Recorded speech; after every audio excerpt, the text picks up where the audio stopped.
July 26th, 1962.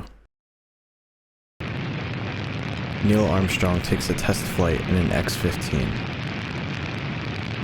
Everything is going normal until he makes it into the sky and sees something weird.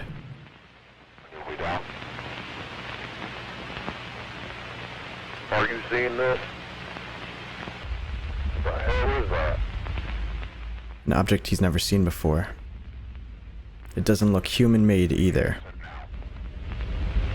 Jesus Christ, it's coming this way! What is this thing doing up here? And what's gonna happen next? That is how our story begins today. Hello gorgeous people, what is going on, and welcome back to another video. In today's video we are exploring a very interesting analog horror series called They Lie Above.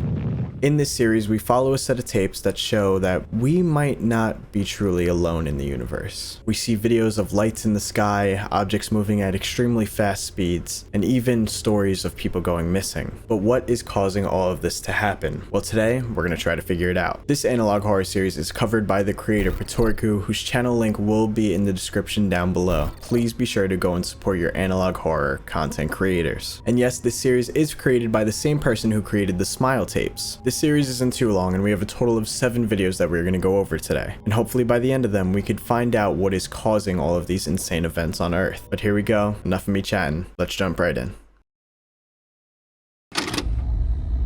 Tape 1. Test Flight 112.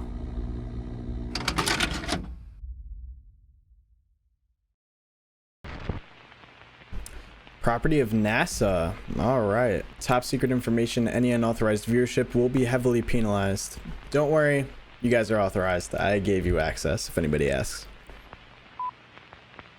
X-15 test flight. Date July 26, 1962. Flight number 1112. Or 112. Pilot Neil Armstrong.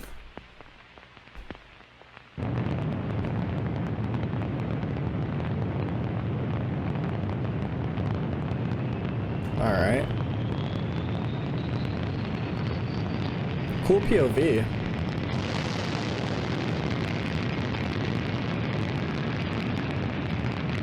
It's crazy to think how fast these things fly, right?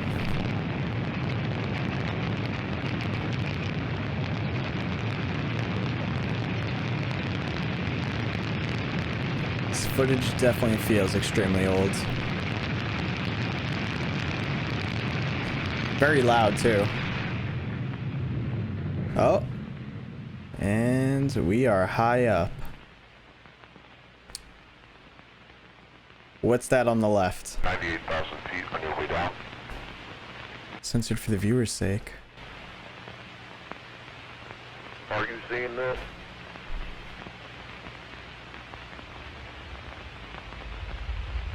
What the hell is that? It's getting closer. Begin descent now. Jesus Christ, it's coming this way!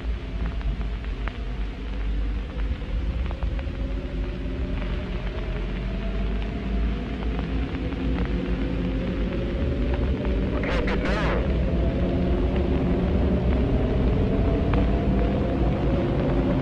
Neil, you're back.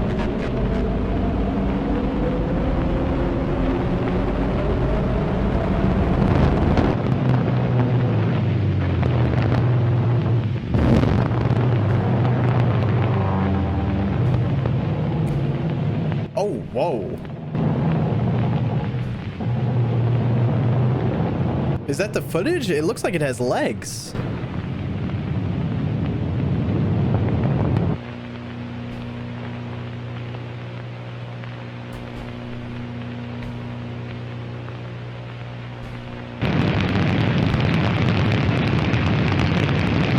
Okay, I think we're descending.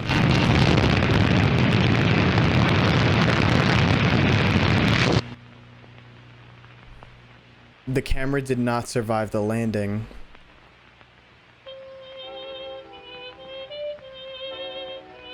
Neil Armstrong pictured after the flight. Visibly shaken from what he saw. Armstrong was given memory drugs. Armstrong was then transferred to the space program on September.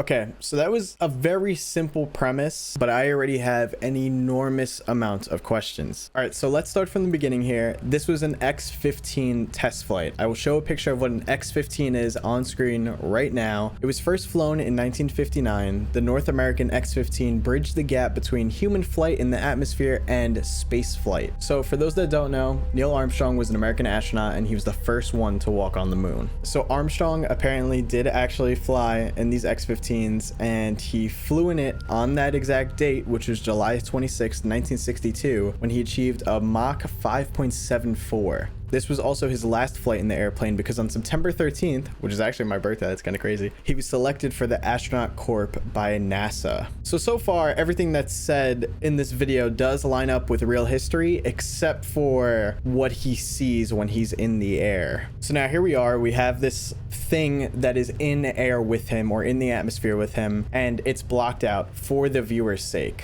So I already have concerns about that because does seeing it affect you somehow mentally or physically? Because this is you know, a private tape that only certain people could see, but it's censored anyway. But it does get closer and closer, and we actually do get a flashed image here, as you can see on screen, which does look like part of someone's face. Let me just...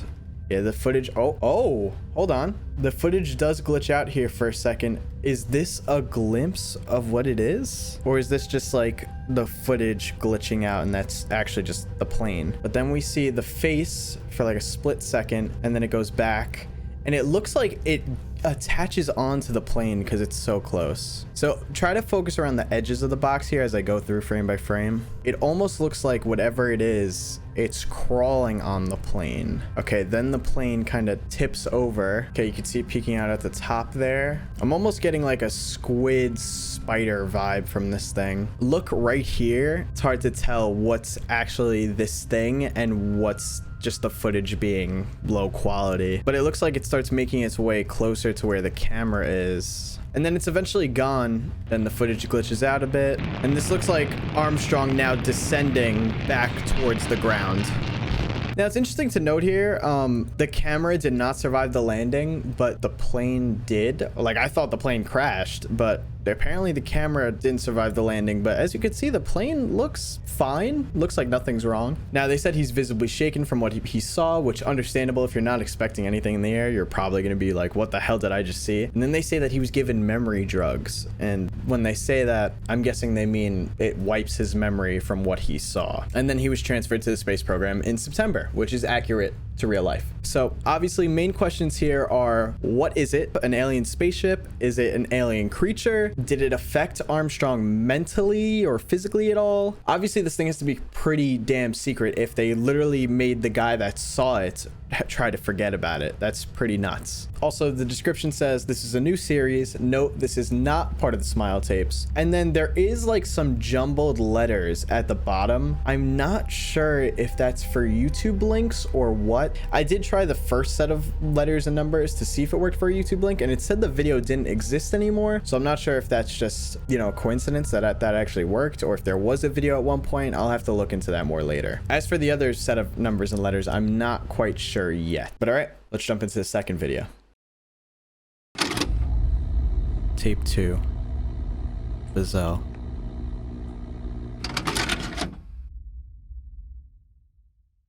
So for this series, I am going to put on captions. The captions are not official, but it is better than nothing because some of this footage is a bit hard to understand sometimes. I'm going to try my best to put on captions when they are available. In 1947, the community of Corona, New Mexico experienced a strange event that caused confusion and sparked curiosity. 47. People reported a quick bright dot in the sky. Some reports estimated that the light was traveling as low as 1,400 feet and as fast as 300 miles an hour. 10 days later, on the morning of July 6, 1947, a rancher named Michael BAZEL saw some peculiar debris on his way into town. That evening, BAZEL decided to visit the site to investigate it. He told his family about his plans for the evening, expecting to be back the following day. Little did they know, this was the last time they would see BAZEL. Okay. After 48 hours with no word, the family grew concerned. Worried, they drove to the site BAZEL was expected to be in. He was nowhere to be found. The family called the authorities to file a missing persons case, and a statewide search was started. To this day, BAZEL remains missing. An interview of William BAZEL, Michael's son, was conducted by KOB News, July 24, 1962. 2 days before the Armstrong thing. That memory is him leaving that afternoon, and all I can remember is feeling pain. I love my dad. He was the best dad someone I could ever have. He worked hard to give us everything. He told us he'd be back. Never would have thought that would be the last time I ever see him. And it still haunts me to the day. We were scared. Mom and I wanted to move out of the state as soon as we could, and she hasn't dealt well with the whole incident. She's been having nightmares for years. She calls out my dad's name in her sleep. He still might be alive today. And I hope he is. I'm just afraid of what he's gone through. Meredith BAZEL, the wife of Michael BAZEL, refused to be interviewed. Refused to be interviewed. 5 officers were sent to investigate the site a month after BAZEL's disappearance. All of them returned with a different demeanor, akin to shell-shocked soldiers. The officers described flashes of images in their minds. The site was cleaned up the next day.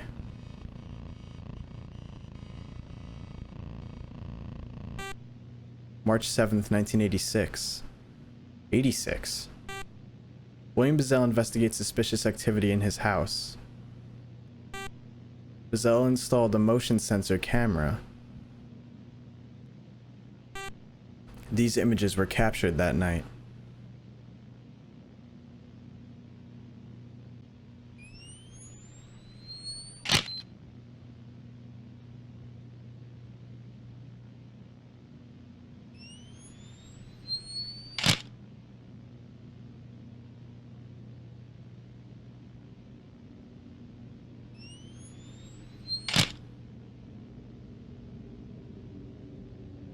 What am I even looking at?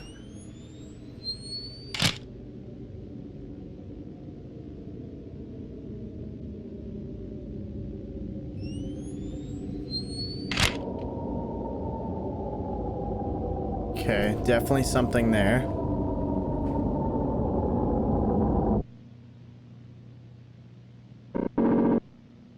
BAZEL became paranoid after viewing the pictures. I mean, I would be too. Especially if no one's supposed to be there, since he believed his father was abducted by aliens.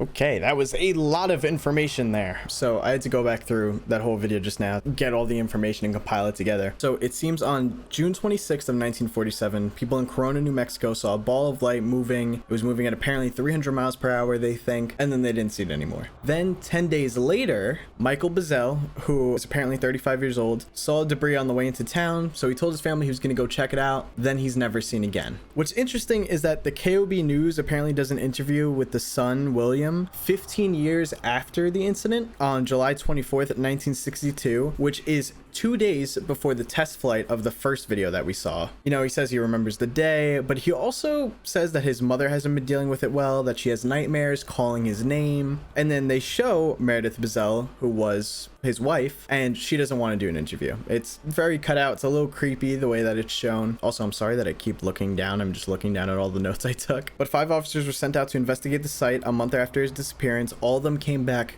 kind of different. Like their demeanor was off. They kept saying that they had flashing images in their mind. They related it to shell-shocked soldiers. Geez, try saying that a bunch of times. But they described flashing images and then they show you one. Bam. Okay, it was right there. Let's go back. Okay, so kind of hard to tell what this is. To me, this looks like this is that framing of a giant head. These are the eyes, and then this is a big mouth. But it says that they cleaned up the site, so it's not really said what was at the site, but I would like to assume what Michael BAZEL went to investigate was a crashed alien ship, maybe, and that's what they saw 10 days before in New Mexico, was that ship flying through the air. And then it crashed. Michael BAZEL takes a look at it. For whatever reason, he goes missing, maybe gets abducted by another ship. Maybe the ship there came back working, took him, and then dipped, and they just cleaned up the rest of the debris that was there. But not really too sure. The details are very, very vague. But the crazy thing is, so 39 years later, William BAZEL has suspicious activity in his house. He has a motion camera set up, sees this dark figure in his house. It's hard to really tell what it is. It looks human shaped, but he says he's obviously sketched out and concerned because he thinks at the end of the day his father was abducted by aliens, and based on what we have for evidence right now, I got to agree with him. The crazy thing is though that this happened 39 years later. Why would aliens come back to haunt this family 39 years later? That's insane. So now we know that what we saw in test flight 112, that wasn't the first alien incident that was recorded, at least, because in 1947 all of this happened, and it seems that some stuff is still happening in 1986. Oh, but actually, before we do jump into the next video, something just seems a bit weird to me is that in the description of this one, it also says not part of the smile tapes, but it's crossed out this time, which seems to just be a weird detail to me. Like the first video was just clear, it said not part of the smile tapes, but then this one says not part of the smile tapes, but it's crossed out. I gotta say, it's been around a year since I covered the smile tapes, and I've covered a ton of analog horror series, so I don't remember the smile tapes too much, but I remember having a theory that what caused the smile virus was alien, and if this series is also about aliens, could possibly be linked. I don't know. Again, like I said, I don't remember all the details about the smile tapes, but I'm gonna still consider this as like a completely separate series. It is made by the same creator, but I still want to consider this totally separate like everyone else does. But I just wanted to include that detail because I thought it was interesting. All right, on to the next one. Tape 3. Armstrong Apollo.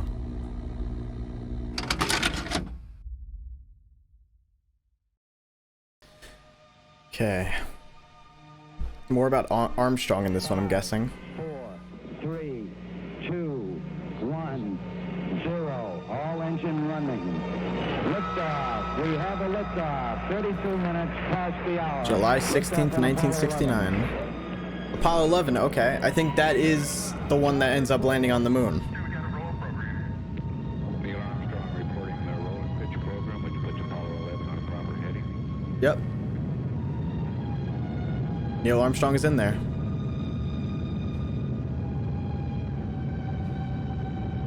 Plus 30 seconds.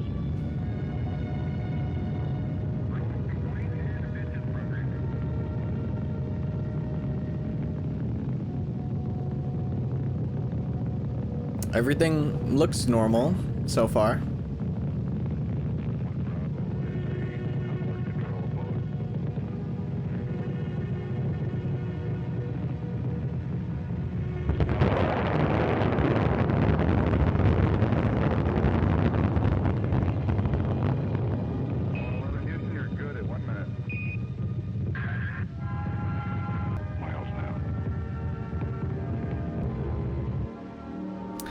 Saturn V breaches Kármán line.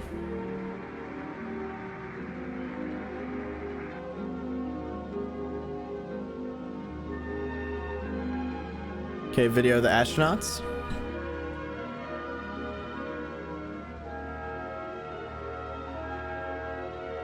Everything seems normal here so far, I think.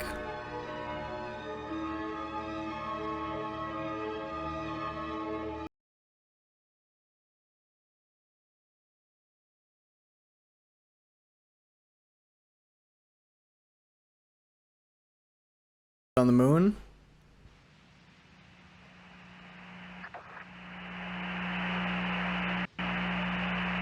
It's one small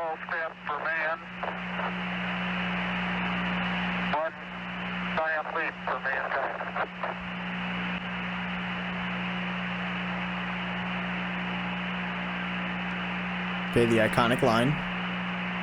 Drugs were stored in a probe. We weren't sure about why it was needed. So we asked them, and the only thing they told us is that it's for dire situations. And they weren't your typical first aid kit, you know. The bandages and those kind of stuff, like, they were pills without any label. They looked peculiar and we were confused on why our superiors gave us that stuff.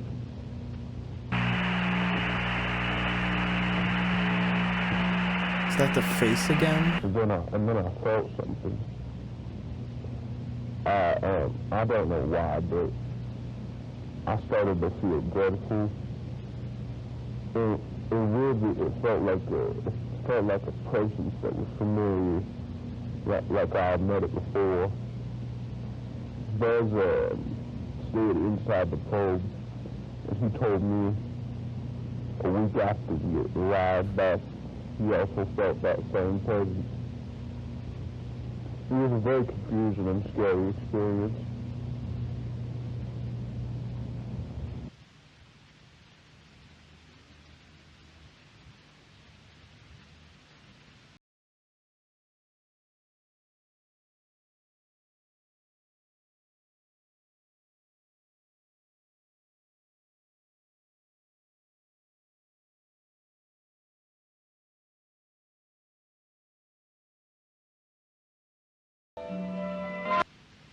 I don't know what to say at the moment. February 17th, 1972, a recording of an interview with William BAZEL. Back to the BAZELs.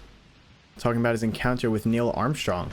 He had an encounter with Neil Armstrong in 72? I was at the shop in my local town getting groceries, and Neil Armstrong happened to visit the town at the same time.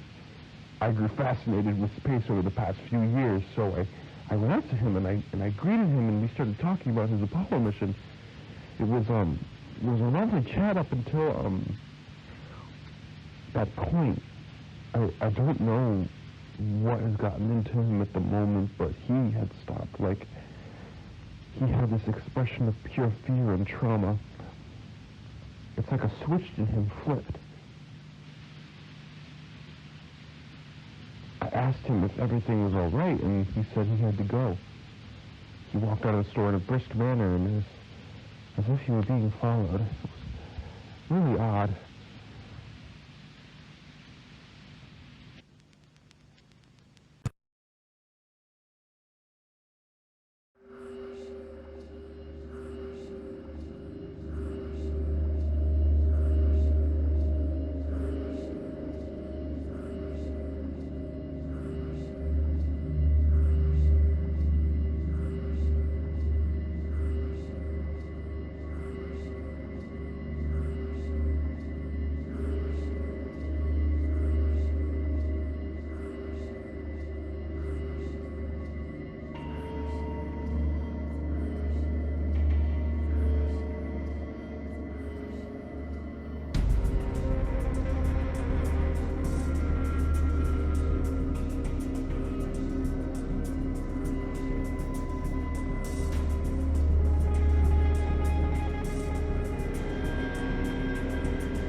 Okay, so July 16th, 1969, Apollo 11 goes to the moon, Neil Armstrong goes to the moon.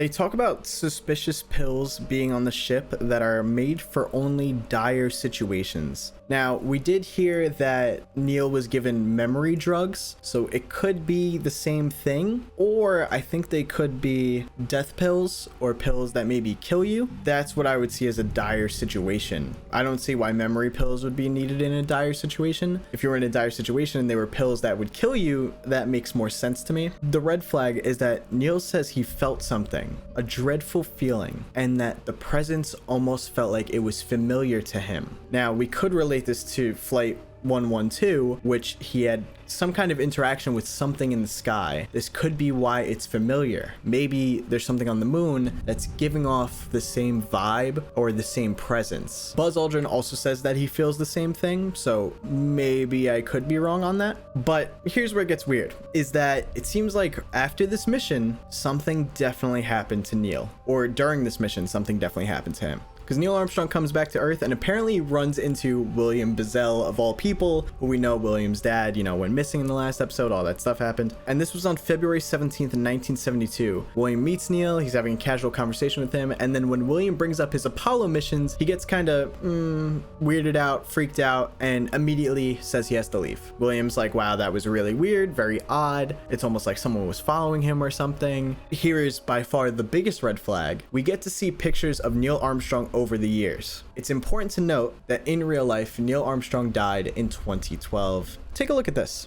Here's apparently a picture of Neil Armstrong in 2010. At face value, does Neil Armstrong's smile look a little creepy? Yes, in this picture specifically it does. But I found the real image, and it's this. Obviously, Neil looks way older in the real life version of this photo. Not only that, but these photos continue after 2012. We get a 2012 photo, and then we get a 2015 photo, and then a 2019 photo, where Neil looks just as young, almost as he did on the mission to Apollo 11, which is definitely impossible. I know that like people say, oh, rich people look young forever, blah blah blah. Nah, this is not it. There's something majorly wrong going on here, just like the person who made this video said. And I believe that this guy next to him in this photo is Buzz Aldrin, who is the same person that was with Neil on the moon. And as you can see, Buzz is not as young as Neil is, so something specific definitely happened to Neil and didn't happen to Buzz here. My current theory is that the same alien creature or whatever it is that interacted with Buzz on Flight 112 was also on the moon and may have replaced Neil Armstrong. I know that sounds weird, but it doesn't make sense that Neil Armstrong just stops getting older. When he's talking to William about the Apollo missions, he gets kind of like skittish and weirded out. I also think there's a chance that him talking to William may trigger something because maybe he knows that his father was also involved in aliens. That's also a possibility. But my current theory is that something replaced Neil Armstrong, and that's not actually Neil Armstrong in any of those photos after the events of Apollo 11. But we'll see as we're moving forward. I definitely want to jump into the next video. I believe we only have 2 or 3 videos left, and they're pretty short. So here we go. On to the next one. Tape 4. He wants answers.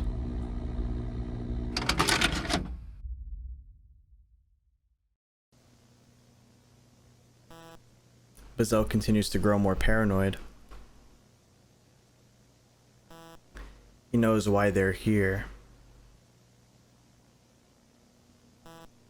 He wants answers.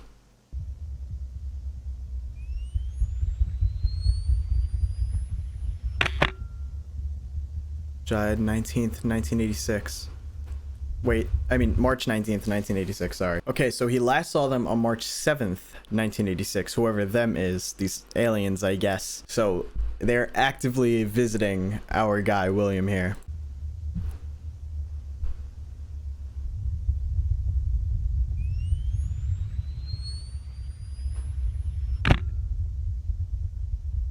April 4th, 1986. Damn, they're visiting on a regular basis. April 23rd. If they're in his house though on these cameras, why not just go say what's up? Where is he? What did you do to my father?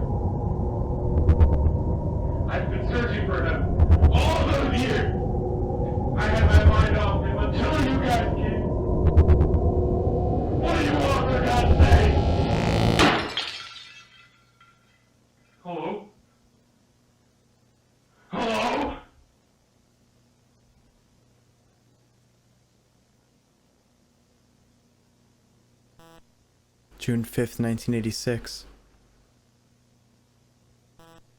1 month later. Mary! Yes, Dad? Can you give me the toolbox? I'm trying to fix something under the truck. I'm here at the garage. All right, I'll be there. Does he have a daughter? Dad? Dad? No way. Dad?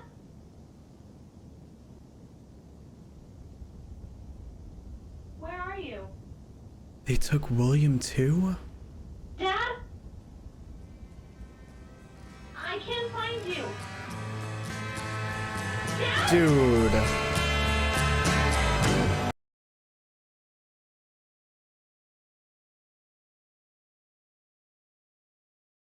Don't think I didn't see that, Patorikku. Don't think I didn't see that right there. There are some faded letters right here. We will go back to those. So it does seem like that eventually these creatures visit William so much that he confronts them directly and is literally speaking to them. And he says, I know you took them. I've been obsessing over finding him for years. And then I believe he says when he finally gave up on searching, that's when these alien creatures came back around. And then the light breaks in the room and then nothing happens for a month. Then on June 5th, 1986, he's just talking to his daughter. He asks his daughter to get some tools and then he vanishes. Without a sound, without anything, he's just gone. So it seems like they took him too. Now it's interesting because if my theory is right that they like an alien replaced Neil Armstrong, why aren't aliens replacing, you know, these other people that they're taking as well, like William and his dad? Why aren't they replacing them? And if they're collecting family members like how they collected William's dad and now they collected William, are they going to collect his daughter Mary too? Now it is cool that we get to see this, that William BAZEL, you know, how he looks older, because I was going to say obviously he'd be much older now because this first incident happened years and years and years ago. So it's cool to see that he is older here. But there is something that appears in the bottom left. It's very, very scrappy. DYLXIJ.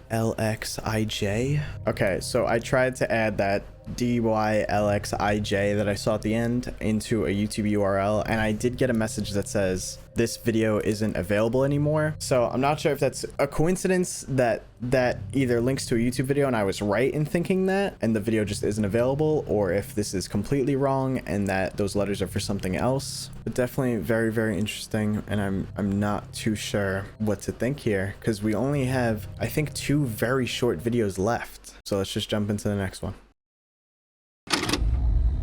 Tape 5. She needs answers.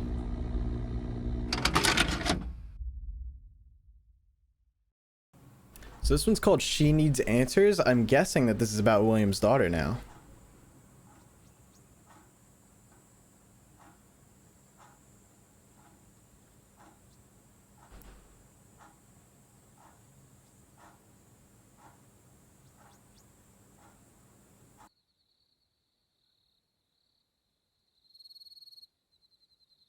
Something in the air there.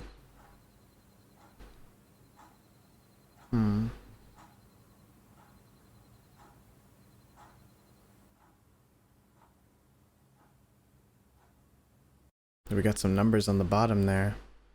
Oh my god, that's it? Wait, okay, hold on. Okay, so I'm thinking this right here, 94433777733, is actually for this right here, like a, what is that called? It's like for a phone keypad. So let's see.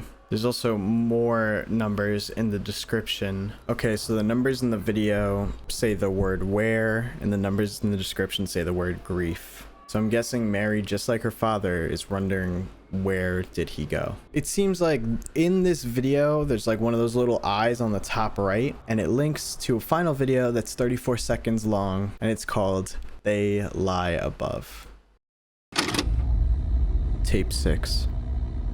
They Lie Above.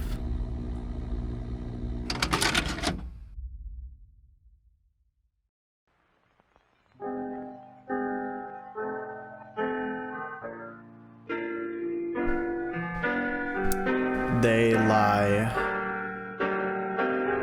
above.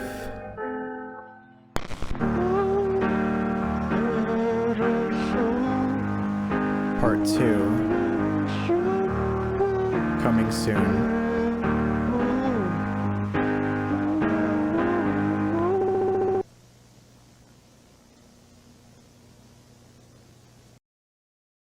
So the sad thing about the ending there is I don't think that we will ever get more of this series. And I believe I brought this up during my Smile Tapes video, but Patorikkus has said that he thinks he's retired from analog horror. At the time when he made it, he was inspired to make the Smile Tapes and They Lie Above, but really his true passion was music, and that is what he's decided to pursue. He's actually done a lot of music on his second channel, so I'll be sure to include that in the links in the description down below. So that kind of means that we never got a definitive ending to this. We only have really an ending to part 1 and where we think part 2 may have gone. So the hard part about this series is coming up with a theory or maybe a main timeline of everything that takes place, because it seems like we were definitely given a lot of crumbs that would be answered later on in the series. For example, what really happened to Neil Armstrong? We do know that he has an interaction with an alien on Flight 112, and then there seems to be some other interaction when he lands on the moon, and then after that event of Apollo 11, he's kind of forever changed and for some reason stops aging, which is really weird. And my only theory in that is, like I said, I think he may have been replaced by an alien creature, possibly. I mean, it just doesn't make sense for a human to stop aging. I've also seen people theorize that when he's talking about the pills on the ship in Apollo 11, that they are saying that they are more memory pills, and that maybe his dreadful feeling was his memory pills wearing off finally, or the memory drugs that they gave him back during Flight 112, maybe they were finally wearing off when he made it into space in Apollo 11, and that's why they were there, so that he could take them again because they knew that they would wear off. I don't know if I necessarily agree with that one, but that's just something to think about. Now, as far as the BAZEL family, obviously I think that Michael BAZEL, the first BAZEL that we learn about, I do think that he found some alien spaceship, and when he was messing around in it trying to investigate it, the aliens were basically like, oh wait, yo,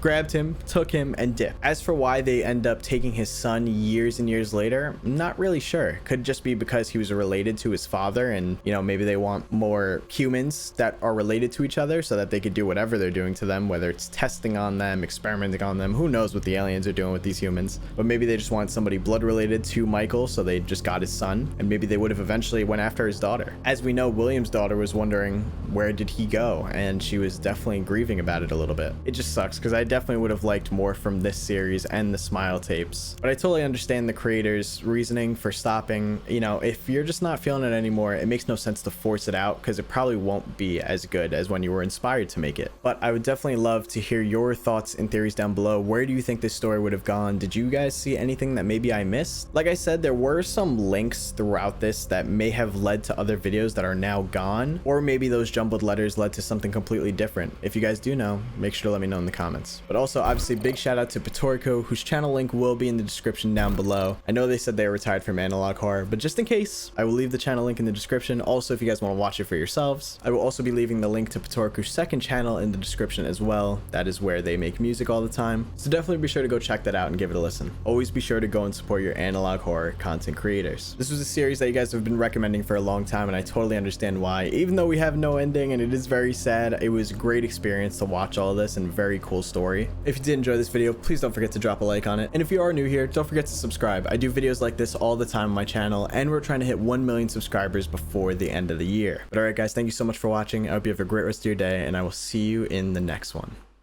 Peace.